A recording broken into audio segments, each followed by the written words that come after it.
Hello everyone, if you're new to my channel, consider liking and subscribing. It will make me feel wonderful if you do that. Thanks. By the way, I also have another Naruto and Luffy fanfiction channel. If you are interested, link is in the description. Remake, Warm Memories and Brotherly Bonds by RoseDragonWitch. In the middle of some strange ruins, the Straw Hats accidentally end up watching their captain's memories of him and Ace. They all knew that there was a strong bond between these brothers.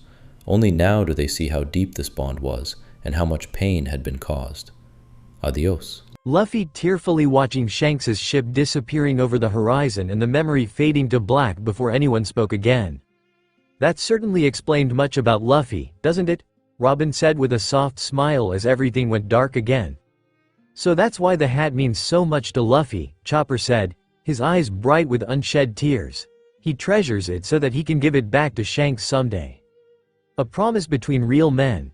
No matter how much time passes, he's been working towards that goal. Frankie cried as he and Brook sobbed in joy and Usopp stood behind them, hiding his own face behind his arm as if that would prevent the others from seeing how touched he was. It's so inspiring, Brook wept in agreement. Shanks must have had a lot of faith in Luffy-san to have entrusted something so precious. But it's only right. A promise is a sacred thing between friends. No matter how hard it may seem, once a vow is made, it has to be protected at all costs. Sanji lit up another cigarette as he let it all sink in. As he breathed out a breath of smoke, he finally said, "Shanks really is something else. I get it now, why Luffy's so obsessed with becoming king of the pirates so much. Which also means, he plans to fight Shanks and his crew at some point. Something to look forward to," Zoro grinned, resting his hand on his swords. Now that's a battle to be excited for. Well, hopefully we can avoid a battle to the death. Nami sighed, hating the idea of having to get into a fight with one of the four emperors, but seeing how good-natured Shanks seemed to be, perhaps it won't be so bad. If nothing else, she'll leave the fighting to the boys. The darkness faded away again, returning to the forest where Luffy had been left in by Garp. Speaking of which, "Take this," shouted out Luffy's voice up ahead, and they stepped forward to poke their heads through the foliage to see what was going on. It looked to be another training session since Garp was there watching Luffy practice. This time, instead of monkeys, Luffy was up against a gorilla about 3 times his size and seemed to be holding his own. At least, until he jumped up and stretched out his arm to throw a punch, which the gorilla saw coming and dodged it as Luffy did a faceplant in the dirt. "Well, it seems that the monkeys aren't enough anymore," Robin commented like a proud mother while watching how the gorilla grabbed hold of Luffy's arm and slammed him to the ground for a second time. To this, Luffy bounced back up and threw his arm back, only for his hand to get caught in a tree branch, and like a bungee cord, he was pulled back and swung rather pathetically from the tree, leaving the Straw Hats to chuckle at the sight. "He's got a long way to go before mastering his new powers," Zoro sniggered, but also feeling a sense of kinship as he thought back to how hard he trained with the sword. He remembered how many of the training swords he was holding during his first time. He sniggered at the memory as Kuina rolled her eyes at him. "Yeah, but it's so strange to see Luffy struggling to throw a punch," Usopp couldn't help but say as he watched Luffy swinging there and Garp sighing at the pitiful sight while muttering, "You're killing me, kiddo." He's still a kid. No one is born with the knowledge and skills to fight. Frankie offered sympathetically while also trying not to laugh at the same time. "It's not the strength that's the problem here, it's his aim." "That's true, it took me some time to figure out how to use my powers effectively," Robin agreed as Garp got up to free Luffy from the tree. "Eating a devil fruit isn't an instant power-up unless you already had years of training under your belt. It's really no different than learning how to use a sword or other weapon." "Hey," Luffy spoke up cheerfully, "you want to know a secret?" "Huh? What is it?" Garp asked as he moved the straw hat to see his grandson's face. "Turns out, I'm not gonna be some pirate," Luffy said with a big grin. "Notice how he said, 'some pirate,'" Robin pointed out with a smile. "Oh no," Usopp said, suddenly filled with dread, "is he really gonna tell Garp his dream?" But for one split second, a big grin appeared on Garp's face as he asked excitedly, "That's my boy, so you finally get it." "Wait for it," Zoro said, bracing for the worst. "I'm gonna be way cooler than any pirate." Luffy cried out happily. "I'm gonna be the king of the pirates." "He's dead," Sanji grimaced while shaking his head. Garp's gonna kill him," Chopper shouted in fear for his captain. Garp looked like he accidentally swallowed his tongue or something as he was too outraged to find his words for a minute. But eventually, he seemed to find it easier to pin the blame on someone for his wayward grandson and shouted, "This is that Shanks's influence, isn't it?" He then covered Luffy's face with the hat again before pulling his arm free from the tree. "You're dismissed, ape," he barked at the gorilla, before holding Luffy up. "I'm gonna teach you to be a proper marine if I gotta beat it into you." "Rest in peace, Luffy-san," Brook said, now truly afraid of the fuming look on Garp's face while Luffy was frozen in fear, knowing full well what was coming. "I'll never let you become one of their kind," Garp declared and drop-kicked him. Robin blinked in surprise as the others all winced in pain at Garp's beating. "Oh, the poor guy," Usopp whispered, hugging his own body close. "I hurt just watching." "You gotta admit though, even as a kid, Luffy could take a beating," Sanji said, watching the whole thing with a rather queasy look. The whole time sweat fell from Zoro's face as he tried to look unaffected by Garp, but somehow felt just as terrified of him as Luffy was for reasons he couldn't explain. Only Robin looked unaffected as she studied Garp's face, his eyes in particular, and saw how they were filled with a wild panic just moments before. Even long after the image faded, she couldn't help but find herself straying into thoughts about how Garp may have known more than they gave him credit for. Perhaps the truth was a bit darker than they first thought? Could it be that Garp saw himself as a failure for parenthood, such as what happened with Dragon, who went to the extreme far end of what Garp considered right and he feared that Luffy and Ace would turn out the same way? Could it be that he feared making the same mistakes and tried to protect them from himself? Perhaps even thinking if they saw how rough it was to be an outlaw, it would push them further into the path of righteousness. Since she had no way to prove such a theory, she kept it to herself as the scenery reappeared. They were back in the forest. Only now Garp was carrying Luffy piggyback down a hill with the sun setting in the far distance, casting everything around them in a warm, golden glow, obviously heading back to the village. "I'm surprised that Luffy's lived past the age of 7 after dealing with a grandpa like that," Nami whispered as they watched Garp continue on with a distant look on his face. She was able to get a look at Luffy as he passed by, with a thick bandage on his forehead and a clogged-up bloody nose, all the while seeming close to dozing off. Yet despite this, his stomach was roaring with hunger, which caused Garp to smile and even chuckle at the noise. "Even after tiring yourself out and falling asleep, your stomach is still as active as it always is," he proclaimed. "Yeah, don't we all know it?" Sanji nodded sagely, remembering how Luffy had developed a technique to eat and sleep at once. "Well, saves time, he supposed." Garp shook his head and went on in a softer, somewhat sadder tone. "You probably don't care for me much since I'm so loud and rough with you all the time. Can't blame you, really." "Really? You think? Then why did?" Usopp repeated sarcastically. "That's enough," Robin reprimanded him, taking them all by surprise as she focused on the grim expression on Garp's face. "What's wrong, Robin?" Chopper asked in confusion, but Robin didn't answer Atham, looking as if she wanted to hear what was rattling around inside Garp's head. Just then, Garp muttered, "But I'm not harsh 'cause I don't like you. And I don't want you to be a Navy man for my sake either. I just want you to have the strength to do the right thing and walk the right path. That's my one and only wish." That was enough to cause them all to stop and think about what he said, all of them rather taken aback. Garp didn't seem to be the type of person who you could talk to in a serious manner. From the few interactions they've seen so far, he was one of those people who didn't know the meaning of the word tact, but his words seemed to be so sincere. "Wait, so he didn't want Luffy to be a Marine after all?" Chopper whispered in confusion. "No, he wanted Luffy to be a good person," Robin answered softly. "He wanted him to be someone who would make the right choice even if it was hard. Someone who would stand up for others regardless of the consequences.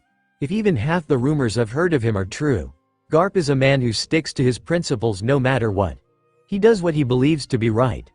I've heard the rumors while I was with the revolutionaries, how he had been offered the position of admiral multiple times over the years, but refused since that would put him directly in service to the celestial dragons." She thought back to the few conversations she had with Dragon, and how he once spoke of his own father.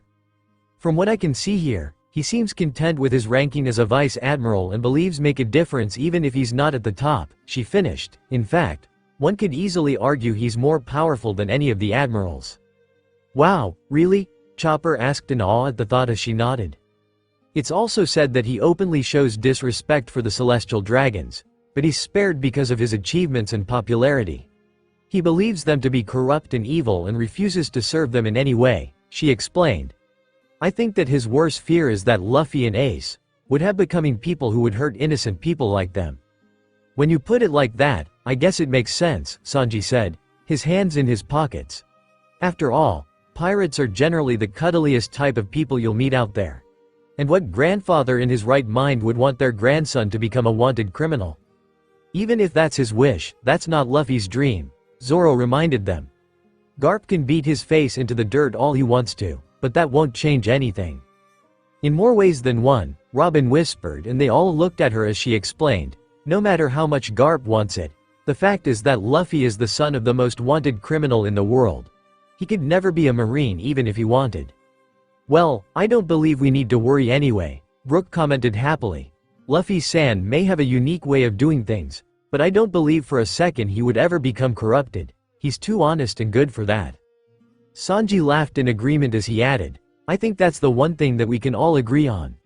Otherwise I doubt we'd have chosen to follow such a crazy captain. Garp was staring up at the darkening sky before he sighed and hoisted Luffy up a little higher on his back to make sure he didn't fall off before he added in a more cheerful tone, Oi, Luffy. I have a treat for you today. The Navy left us plenty of food. You can eat as much as your favorite meat as you want. He then burst out laughing as Luffy's tiny hand gripped his shirt a little tighter before the memory faded. Nami was torn about all this.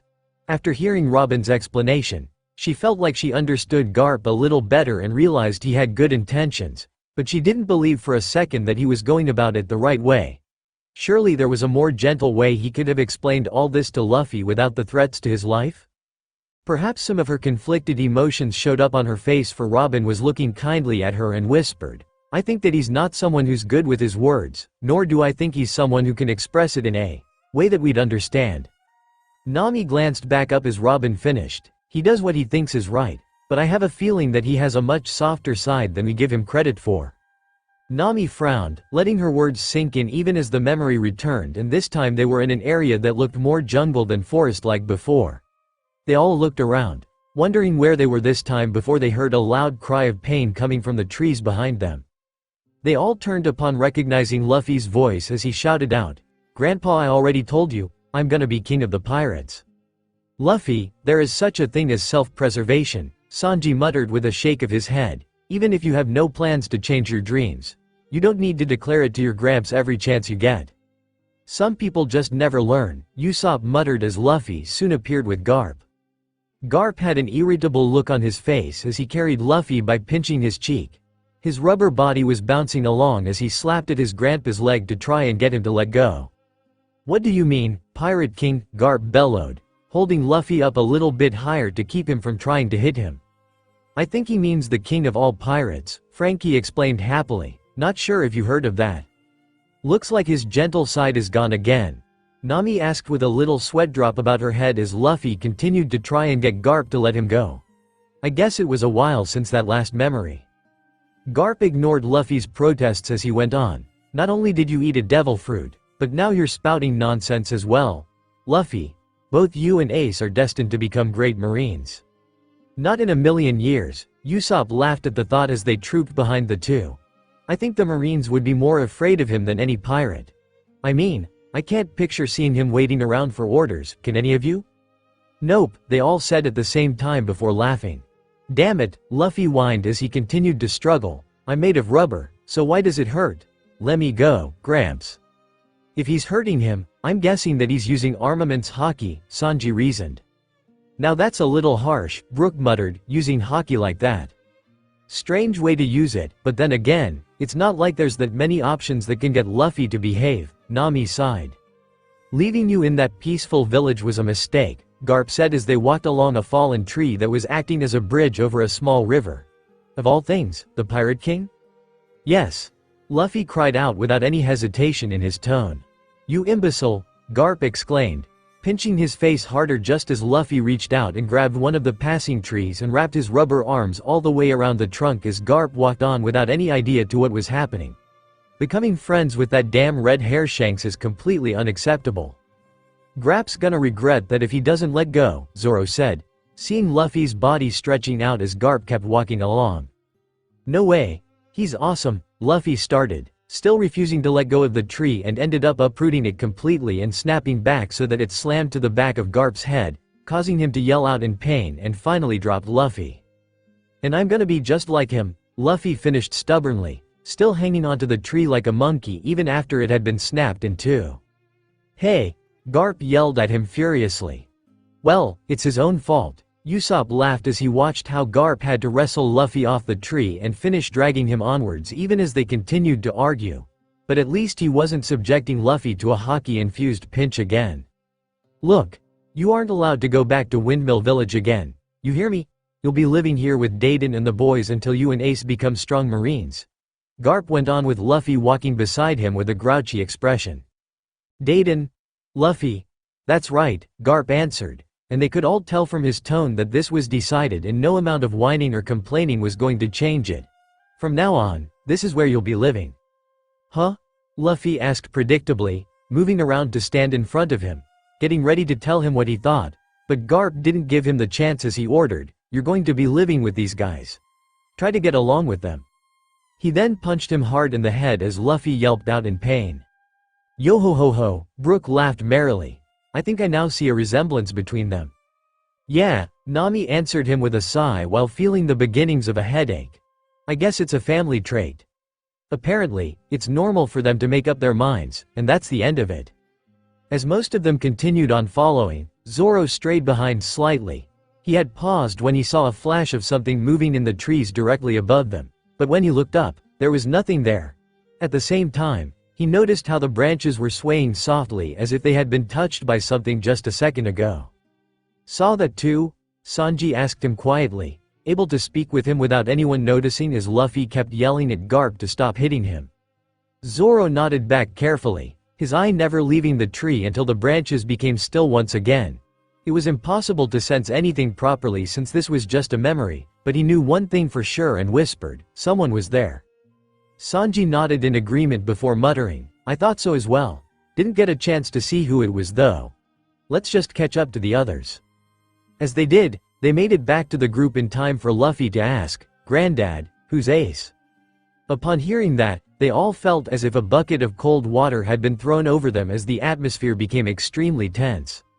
He doesn't know Ace yet, Chopper whispered nervously. I guess not. This must be where they first met, Nami whispered, now wishing more than ever that they were back on board the Sunny. It was hard enough to hear about Ace's death in the newspaper 2 years ago, but to actually see how they first met, she felt her eyes starting to water at the very thought. Garp seemed to take his time in answering Luffy's question before finally deciding upon in a slightly more gentle voice, starting today, he's going to be your big brother. Big brother? Luffy repeated, as if he never heard of such a thing before, and he finally fell silent as he thought it all over. He seemed uncertain at the prospect of gaining a big brother, but he didn't say another word as they walked further into the jungle until they came upon a large hut in the middle of a clearing. A decent-sized place with even a watchtower in the back with a line of clothing hung to the nearest tree. It looked like a handful of people lived there and they looked around with interest. No offense to whoever lives here, but this place seems to be a bit of a dump. Sanji couldn't help but speak up when he saw the worn wood of the door and the kicked-up piles of dirt at the front entrance. I don't know about this. Is he going to be alright living in a place like this? It looks more like somewhere where a gang of bandits live. You got that right, Frankie admitted, moving his sunglasses up again so that he could get a better look at everything. It's pretty far away from everything too. It's so isolated that if something happens out here, no one else would ever know. Luffy, meanwhile, was looking around in bright curiosity before he started to explore, which left Garp to go straight up to the house and banged on the front door. It soon opened and they were all taken aback when a woman stuck her head out and yelled, so annoying, who's the reckless daredevil? It's me, Garp answered darkly.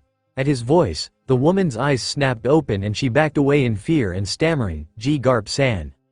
Now that would be an unpleasant surprise, Nami whispered, not liking the rather evil look on Garp's face. But she was more interested in who this woman was.